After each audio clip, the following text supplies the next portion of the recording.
یک سلام پر از انرژی به شما دوستان عزیز. حالتون چطوره؟ انشالله که حال تک تک شما عزیزان خوب باشه. به کانال ققنوس، کانال خودتون، خیلی خیلی خوش اومدید.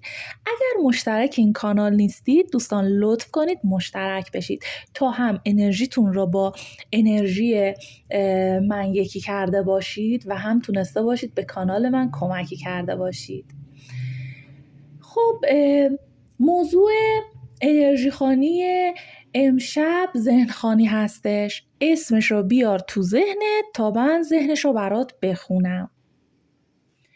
خب دوستان، این انرژی خانی رو با قهوه و دک‌های لنورمند براتون انجام میدم. یک فال ترکیبی هستش.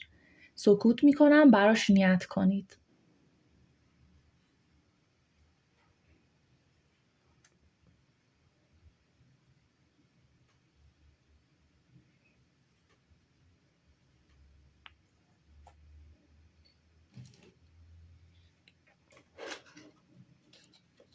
نیت کردید؟ خب قهوه رو به نیت شما برمیگردونم، ببینیم تو ذهنش چه خبر هستش.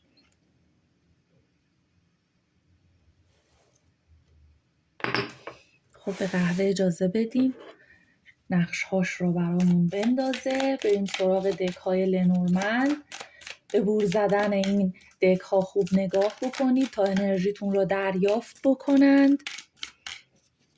ببینیم تو ذهن پارتنر شما چه خبر هستش. میخوایم ذهنش رو بخونیم. میخواد چی کار بکنه؟ به چی داره فکر میکنه؟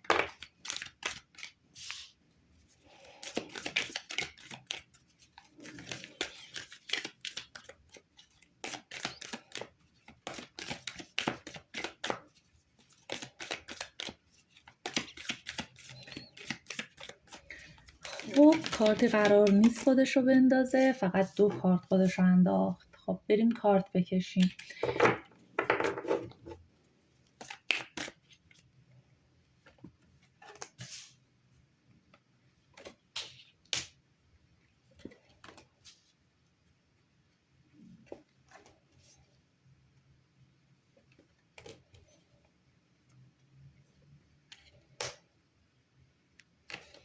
خب هرچی کارت مثبت خوب بود براتون در اومد. بریم سراغ قهوه‌مون، ببینیم اینجا قراره چی به ما نشون بده.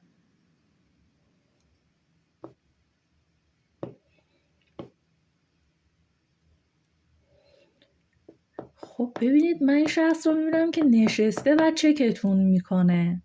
پشیمون از یک سری قضایا هستش. پشیمون از یک سری صحبت کردنهاش هستش. میبینید شخصی که نشسته، اینم پاهاش، یعنی سرش کاملا دیگه پایین هستش. این میتونه از پشیمونی هاش بگه. خب ببینید بهتون فکر میکنه، یعنی هم تو نلبکی داره بهتون فکر میکنه، هم تو سینی ایستاده بهتون فکر میکنه، داره چکتون میکنه، حواسش به شما هستش، جوری که دقت نظرش رو شما خیلی زیاد هستش. پس شما رو زیر ذره بین برده، اینکه چی کار میکنید، کجا میرید. حالا این میتونه مثلا زیر ذره بین بردن تو فضای مجازی باشه. همش داره چک میکنه که یه استوری میذارید، که آنلاین میشید. یک حالت چک کردن هایی از سمتش دیده میشه. ببینید اگه باهاش کات هستید، این شخص به فکر قدم برداشتن هستش. چون من اینجا تو سینی نماد یک ماشین را دارم میبینم. ببینید نقش یک ماشین را انداخته. خب ماشین میتونه تو فال قهوه از فاصله بگه، از فاصله بین شما، از فاصله احساسی بین شما، از اینکه حالا شاید مثلا با هم کات باشید، از این موضوعات داره صحبت میکنه. الان این شخص ذهنش درگیر این هستش که پیگیری بکنه، این فاصله رو کنار بزنه. ببینید اگر این شخص رو ببینید زیر پاش، ببینید شخصی که ایستاده، قلبی که برعکس تشکیل شده. این شخص انگار ببینید هم خودتون هم این شخص به دوست داشتنه شک و تردید دارید، اینکه همدیگر رو دوست دارید یا نه به هم شک دارید. پس دوست داشتنی که بابتش برای شما شک و تردید ایجاد شده، اما چیزی که مشخص هستش این شخص میبینم که دوست داره قدم به سمتتون برداره و همچنین حضور کائنات در رابطه شما وجود داره. ببینید کائنات حضورش تو رابطه شما هستش و این رابطه رو به سمت معجزه میبره، چون شما خودتون هر چقدر تلاش کردید که این شخص رو از زندگیتون بزنید کنار، اون شخص رو فراموش بکنید، ببینید خودتون رو میبینم که اینجا ایستادید با یک چهره‌ای که مات و متعجب زده هستید که چرا نمیتونید به این رابطه پایان بدید، چرا نمیتونید اون رو کنار بگذارید، چرا نمیتونید اون رو فراموش بکنید. چون شما قدرت فراموش کردن اون رو ندارید، پس برای شما میگه یک معجزه در راه هستش، اتفاقهای خوب قراره براتون رقم بخوره. ببینید قهوه چقدر شکل‌های روشن رو داره برای من نشون میده. درسته برآمدگی قهوه اینجا جمع شده، این هم میتونه از ناراحتی‌های اون شخص، از چک کردن‌هاش بگه، از پشیمون شدن‌هاش بگه و یک سری مشکلاتی که سد راه احساسات شما هستش. اما چیزی که دارم میبینم یک راهی را دارم میبینم، این میتونه یک راه تصمیم گیری برای شما باشه. ببینید راهی که روشن هستش، راهی که داره به یک نقطه‌ای میرسه که موانعی قرار نیست توش صورت بگیره. پس این داره از اتفاقهای خوب در این رابطه داره صحبت میکنه که براتون در راه هستش. خب ببینید احساسش به شما دوست داشتن هستش، هم نماد دوست داشتن تو سینی بود، هم نماد دوست داشتن تو فنجون بود، هم نماد عشق و علاقه تو کارت های لنورمند بود.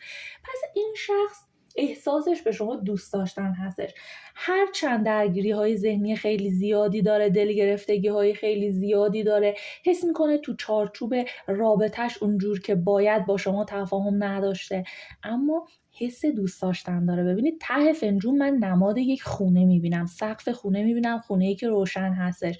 این شخص ذهنش درگیر این هستش که چارچوب رابطه رو بیاد روشن بکنه، نور به چارچوب رابطتون وارد بکنه. پس اون احساسش به شما دوست داشتن هستش و خیلی دلش دیدار میخواد، یعنی ذهنش درگیر اینه که در کنار شما خوشحال بوده و باز میخواد راههایی که باز بشن به اون خوشحالی که میخواد در رابطه برسه. خب ببینید چیزی که دیگه دارم براتون میبینم، اگه باهاش کات هستید اون عجله برای اومدن به سمتتون داره، یعنی شخصی رو داره نشون میده که در کنار یک خرگوش افتاده، خرگوش از جهش داره صحبت میکنه. پس این شخص عجله داره، دوست داره خیلی زود این جهش براش صورت بگیره و به سمتتون بیاد و ناراحت از این هستش که ازتون دور هستش.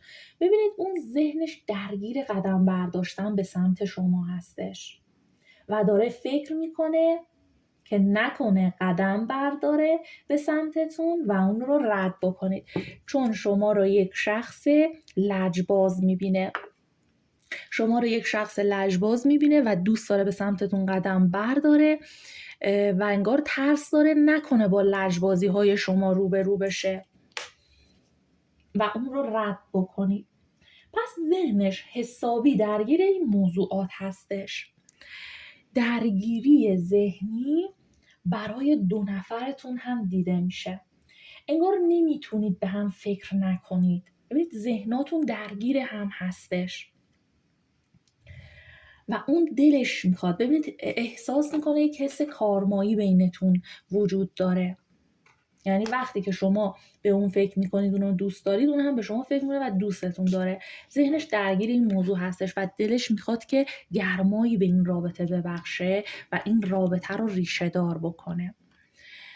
اما خب از شما مطمئن نیست، چون شما رو یک شخص درونگرایی میبینه که حس میکنه شاید یک سری چیزها رو ازش پنهون کردید. از سمت دیگه خودش هم جوری هستش که اون احساس رو از شما پنهان کرده. خودش هم آدم درونگرایی به نظر میرسه، اما خود دلش اومدن رو میخواد. ببینید اون هم تو فشار هستش، البته این رو تو از تو فنجونش دارم میگم، اون هم تو فشار هستش، هم یک جور اعصاب خوردی براش دیده میشه، جوری که حرصش رو میتونه دور اطرافیانش در بیاره. شما رو میبینم خودتون براش تلاش کردید، برای رابطه انگار بخواید دست و پا بزنید، تلاش بکنید و از خودتون صبوری نشون بدید.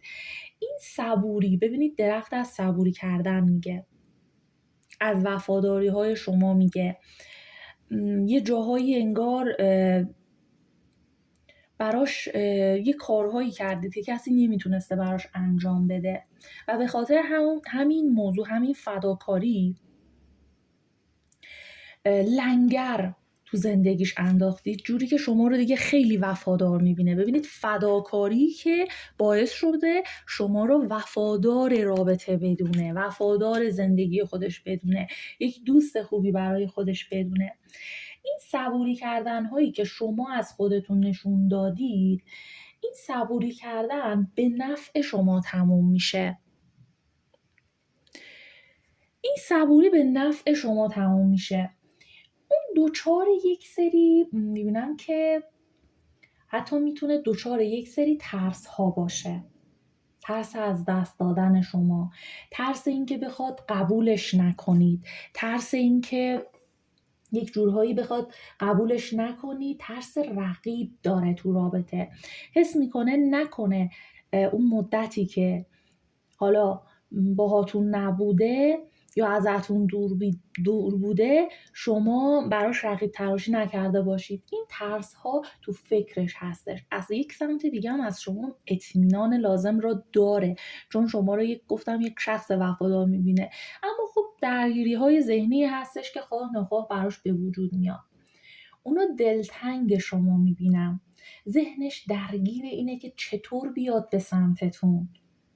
ببینید مشکل این شخص فقط میتونه اون حالتهای مودی بودنش باشه، وگرنه بهتون احساس داره، بهتون فکر میکنه، به ریشه دار شدن این رابطه داره فکر میکنه، به فداکاری هاتون داره فکر میکنه و همینها باعث میشه بخواد این رابطه رو به همون جایگاه ریشه کردن که گفتم برسونه. ببینید اون میخواد تغییراتی در این رابطه ایجاد بشه و رابطه رو نو بکنه، شروع بکنه. ببینید چقدر پرنده های خوشگل اینجا افتادن. میخواد رابطه رو شروع بکنه، میخواد باهاتون در ارتباط باشه، باهاتون تماس بگیره، میخواد بیاد یک سری چیزها رو بهتون ثابت بکنه و این رابطه رو محکم کنه، باثبات بکنه. میخواد این کارها رو بکنه. خب اینهایی که گفتم، میخواد قدم برداره، میخواد این کارها رو بکنه، میخواد به سمتتون بیاد، قدم رو برمیداره، اینها همه تو ذهن این شخص بود. این شخص تو ذهنش به تعهد داشتن به این رابطه داره فکر میکنه، اینکه بیاد و این رابطه دوست داشتن رو به متعهد بودن برسونه. خب ما ذهن خوانی کردیم، اینها همه تو فکرش بود، تو ذهنش بود. الان من میخوام با کارت های تاروت کارت بکشم ببینم اصلا این پیش قدم میشه به سمتتون، این میاد تا این ذهنش را علنی بکنه.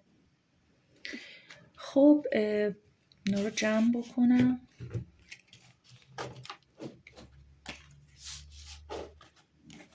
خب ذهنش رو دیدیم بسیار نسبت به شما روشن هستش و هرچی فکر خوب هستش که تو ذهنش داره میگذره. حالا ببینیم آیا این ذهنش رو، این فکرش رو علنی میکنه، به سمتتون قدم بر میداره.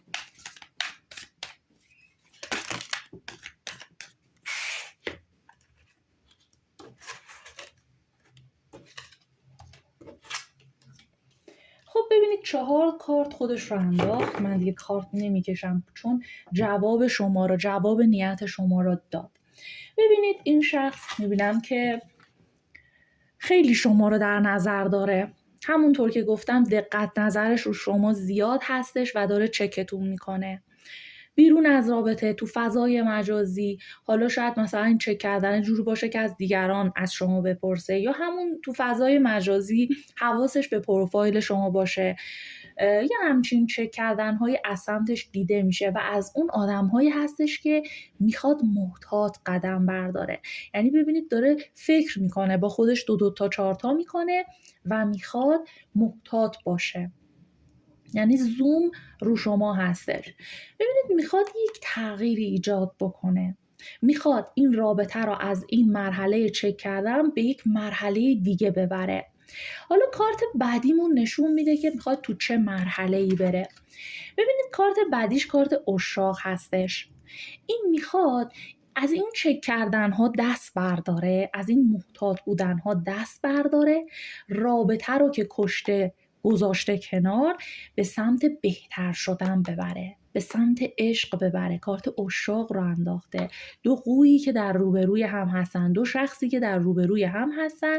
ببینید این شخص میخواد این رابطه رو به مرحله عشق برسونه، چون واقعا از ته قلب دوباره اینجا اومده که شما رو دوست داره و میخواد اون ذهنیتش رو عملی بکنه. و کارت آخر 4 چوب هستش، نشون میده این شخص با عشق وارد چارچوب زندگی شما میشه و با عشق میخواد این چارچوب رابطه رو دوباره از نو بسازه. خب دوستان، چیزی را که داشت نشون میداد عشق و دوست داشتن از سمت این شخص بود و ذهنش را عملی میکنه و به سمت شما قدم بر میداره. این شخص تا 6 وعده دیگه اومده که به سمتتون قدم بر میداره. حالا این 6 وعده میتونه 6 روز باشه، میتونه 6 هفته باشه، میتونه حتی تا برج 6 بکشه یا حتی 6 ماه باشه. در این وعده زمانی این شخص عزمش رو جزم میکنه و تصمیم به اومدن به سمت شما میگیره. خب دوستان، اینم از انرژی خوانی امشب. امیدوارم که به جواب نیتتون رسیده باشید. دوستان لطفاً اگر مشترک این کانال نیستید لطف کنید مشترک بشید که از این کانال تونسته باشید حمایت بکنید. دوستان تا ویدیوی بعدی، خدا نگهدار.